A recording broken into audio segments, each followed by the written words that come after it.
আসসালামু আলাইকুম everyone, welcome back to my channel মুস্কানের রান্নাঘর। আমি আপনাদের সামনে নতুন আরও একটি ভিডিও নিয়ে চলে এসেছি। ঘরে থাকা সামান্য কিছু উপকরণ দিয়ে সহজভাবে নতুন কিছু শেয়ার করার চেষ্টা করেছি, যা দেখলে মুখে পানি আসবেই আসবে। স্ন্যাক্সের জগতেই আজকে রেসিপি হতে পারে সেরা রেসিপি। বানানো অনেক সহজ আর খেতে দারুণ টেস্টি হয়েছিল। তো চলুন রেসিপিটি দেখে নিই।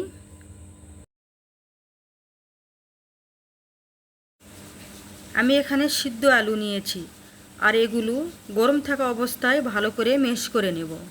আর এই আলুগুলোর ভিতরে যেন কোনো রকম গুটি গুটি না থাকে। যারা একবার এই স্ন্যাক্সটি তৈরি করে খাবে তারা ফুচকা আর চটপটি খাওয়ার কথা ভুলেই যাবে। তো বন্ধুরা, একবার হলেও আপনারা বাসায় এই স্ন্যাক্সটি তৈরি করে দেখবেন। খেতে কিন্তু ভীষণই মজার হয়েছিল। বন্ধুরা, একটি কথা আপনাদের বলতে ভুলে গেছি, ভিডিওটি দেখার আগে ছোট্ট করে একটা লাইক দিয়ে দিবেন প্লিজ। আলুগুলো ম্যাশ করে নেওয়া হয়ে গেছে। এবার দিয়ে দিব 2 টেবিল চামচ ব্রেডক্রাম্বস, আর দিয়ে দেব একটি বড় সাইজের পেঁয়াজ কুচি। তারপরে দিয়ে দেব রসুন কুচি আর ধনিয়া পাতা কুচি। এবার স্বাদ মতো লবণ দিব, আর দিয়ে দিব হাফ চা চামচ গুঁড়া মরিচ আর হাফ চা চামচ ভাজা জিরার গুঁড়া, আর উঁচু করে 2 চা চামচ দিয়ে দিব কর্নফ্লাওয়ার। আর আপনারা এখানে কর্নফ্লাওয়ারই দেওয়ার চেষ্টা করবেন। যেদিন দেখবেন হাতে একদমই সময় কম, মুখরোচক কিছু খেতে ইচ্ছে করছে, আর বাচ্চাদের টিফিনও স্পেশালি কিছু দিতে হবে, সেদিনই তৈরি করতে পারেন এই রেসিপিটি। মাত্র 10 মিনিটের মধ্যে সম্পূর্ণ রেডি হয়ে যাবে। আশা করি আজকের এই রেসিপি আপনাদের অনেক ভালো লাগবে। তো আমার সব উপকরণগুলো দেওয়া হয়ে গেছে, এবার ভালো করে মেখে নেব। তো এইভাবে আমার সম্পূর্ণ উপকরণগুলো মেখে নেওয়া হয়ে গেলে একটা ডো তৈরি করে নেব। আর আমার ডো তৈরি করা হয়ে গেছে।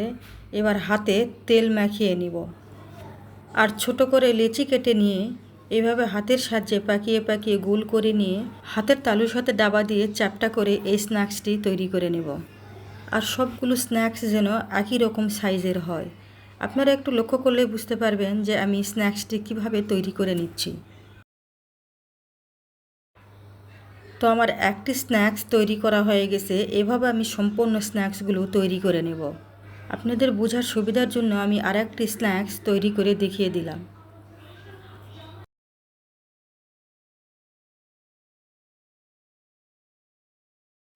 তো দেখুন, আমার সম্পূর্ণ স্ন্যাক্স তৈরি করা হয়ে গেছে। এবার এগুলো সাইডে রেখে দিব, আর আমি এখানে নিয়ে নিব কয়েক পিস পাউরুটি।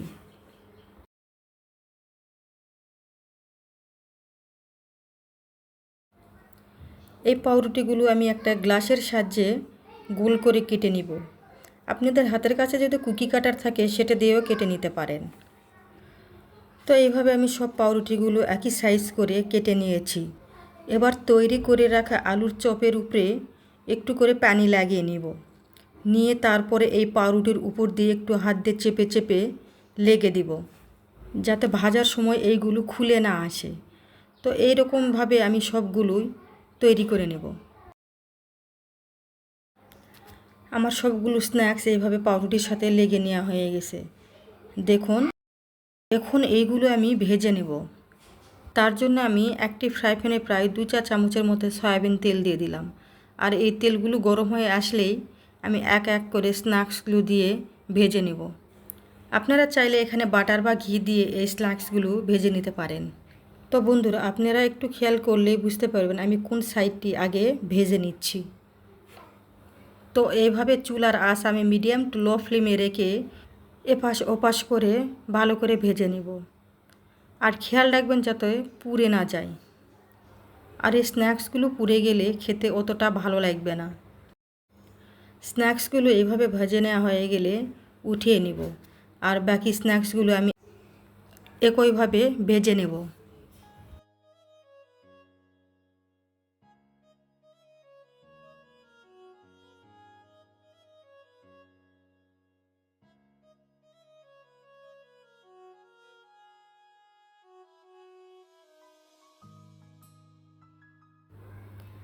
এক এক করে আমার সব স্ন্যাক্সগুলো ভেজে নেওয়া হয়ে গেছে। দেখতেই পাচ্ছেন কত সুন্দর কালার এসেছে। এগুলো সাইডে রেখে দিব, আর আমি এখানে চাটনি তৈরি করে নিব। তার জন্য নিয়েছি আমি তেঁতুলের কাঁদ। যা আমি আগের থেকেই পানিতে ভিজিয়ে রেখেছিলাম। আর তাতে দিয়ে দিব ধনিয়া পাতা কুচি, পেঁয়াজ কুচি আর এক টুকরো আদা গ্রেট করে দিয়ে দিব। চাটনির মধ্যে এভাবে আদা গ্রেট করে দিলে চাটনি খেতে আরও টেস্ট বেশি লাগে। আদা গ্রেট করা হয়ে গেলে এখানে আমরা দিয়ে দিব চিলি ফ্লেক্স। আর এই ঝালটা আপনারা পছন্দ মতো দিয়ে নেবেন, যে যেমনটি খেতে ভালোবাসেন ঠিক তেমনটিই দিয়ে নেবেন। আর এখানে দিয়ে দিব হাফ চা চামচ ভাজা জিরার গুঁড়া, সাথে দিয়ে দিব চিনি আর বিট লবণ। বন্ধুরা, চিনি আর বিট লবণ আমার স্কিপ হয়ে গেছে। আসলে আমার ছোট্ট ছেলেটি খুব বিরক্ত করছিল, তাই এগুলো দেয়া দেখাতে আমি ভুলে গেছি, কিছু মনে করবেন না। আর এখানে সামান্য পরিমাণ পানি দিয়ে এই চাটনিটি আমি তৈরি করে নিলাম। আর এবার আমি স্ন্যাক্সের উপরে এরকম করে সাদা সস লাগিয়ে নিব। প্রত্যেকটি স্ন্যাক্সের উপরে এভাবে সাদা সস লাগিয়ে নেওয়ার পরে আমি তৈরি করে রাখা চাটনিগুলো দিয়ে দিব। আর এইভাবে প্রত্যেকটা স্ন্যাক্সের উপরে চাটনি লাগিয়ে আপনারা চাইলে বাচ্চাদের টিফিনেও দিয়ে দিতে পারেন। দেখতে কতটা লোভনীয় হয়েছে, তাই না? বিশেষ করে ফুচকা প্রেমীদের জন্য বলছি। তো বন্ধুরা, এরকম নিত্য নতুন ভিডিও পেতে আমার চ্যানেলটি সাবস্ক্রাইব করে রাখবেন আর পাশে থাকা বেল বাটনটি প্রেস করে রাখবেন, যাতে আমি ভিডিও দেওয়ার সাথে সবার আগে আপনার কাছে পৌঁছে যায়। বন্ধুরা, আর ভিডিওটি ভালো লাগলে একটি লাইক দিয়ে দিবেন। আবার দেখা হবে নতুন কোনো ভিডিও নিয়ে। ততক্ষণে ভালো থাকেন, সুস্থ থাকেন। আজ এখানেই বিদায় নিয়ে নিচ্ছি। আল্লাহ হাফেজ।